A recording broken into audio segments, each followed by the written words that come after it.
All right, grown-ups, it's just our time. I love the babies, but to help you, I gotta speak my mind. This segment's here to help you grow with book reviews, lessons, and things you'll be glad to know. If your little one's restless or looking to play, send them to my other playlist. The read-alouds there will brighten their day.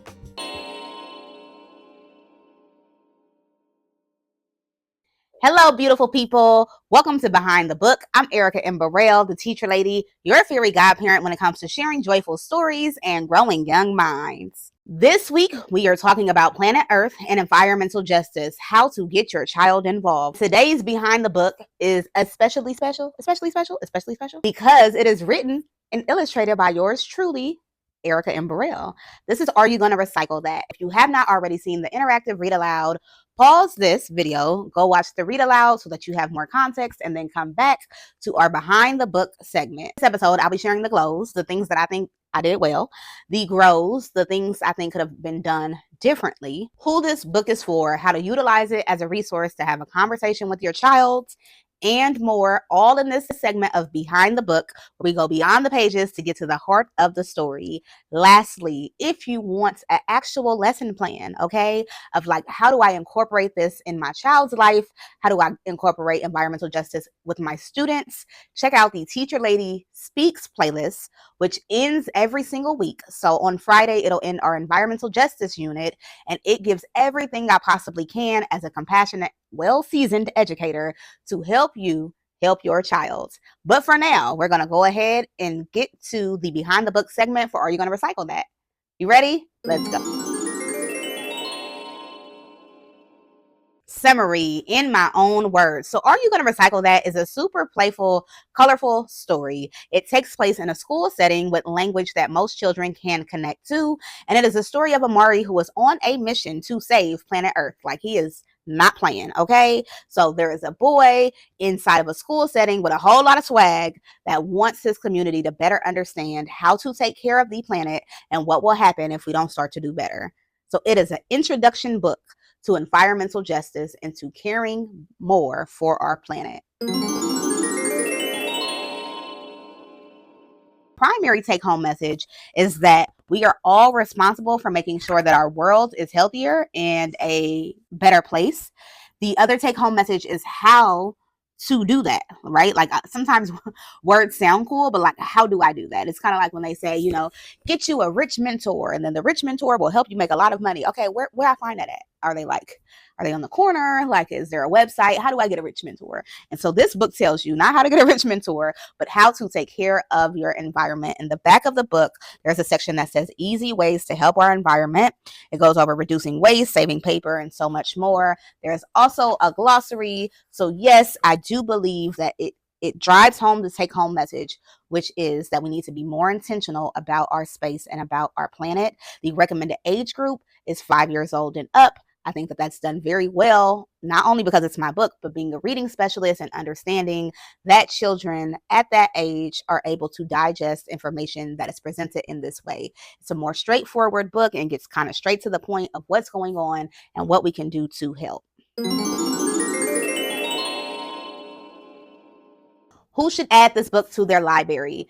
One, if you have a Black boy. And I say that very specifically because of the character. Before we even get to the subject matter, the characters in this story really help children who struggle being interested in any form of book connect with the character. I have seen it time and time again with both this book and my other book, Money to Grow on Trees. There is something about having characters children are able to better relate to and relate with. One of the people that should have this book in their library are parents or educators with Black boys in the classroom. They deserve to see themselves in such a positive, meaningful way.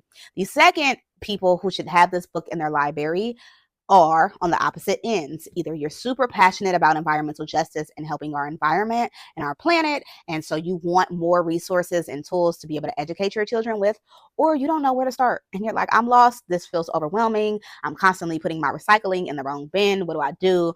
I feel like this is a good starter resource. If you want to get more in depth, I would recommend The Tantrum That Saved the World, which has a whole nother level of information. If you want basic introduction, this book is a good addition to your library. This book is also a good resource for teachers building social emotional learning lesson plans and community building activities within their classroom, especially when it comes to aspects of community and citizenship.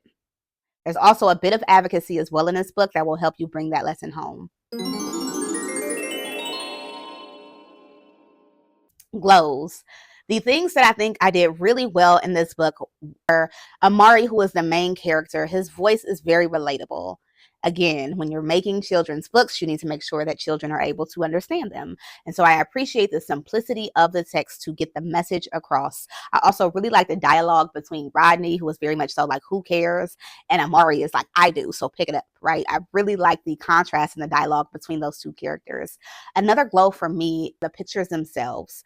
The pictures tell the story through visuals, which is so important for my English language learners. It's so important for children with developmental delays or differences. I don't like delays, differences. It's so important for children who are neurodivergent. It's so important for children who don't like reading aloud, right? There's so many reasons why the illustrations are important when it comes to children literature and picture books. And this book does a phenomenal job of showing what is happening without using the words. And my last glow is, I gotta say it, I love the fact that it's a Black family, Black dad, Black mom, Black teacher, Black students. I love the Blackness of this book. I feel like so often when you think about environmental justice, young Black boys do not come to mind. And this is a way to start to shift that narrative a little bit. Even though it's a cartoon, it all matters. Grows or things that I think could have been done better. I almost wish I would have added more to the story. And again, the read aloud is there for you to be able to go and digest. But I feel like it is definition of an introduction book. Or what would it have looked like to add more substance in the back? Maybe it's not needed. Maybe it is. But I wrote this book.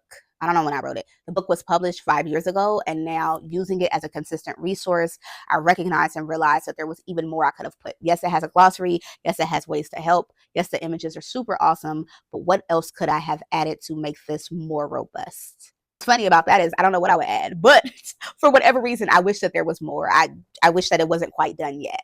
And that's why the two books featured this week work so well. Because if you want less, but more straightforward, an introduction, you go with, are you going to recycle that? And if you're looking for something more robust, something to have even more conversation, your child already understands it and they need another level, you go with The Tantrum That Saved the World. Of course, you can go with both. I'll never be the type of reviewer that uses my platform to tell anything other than the truth.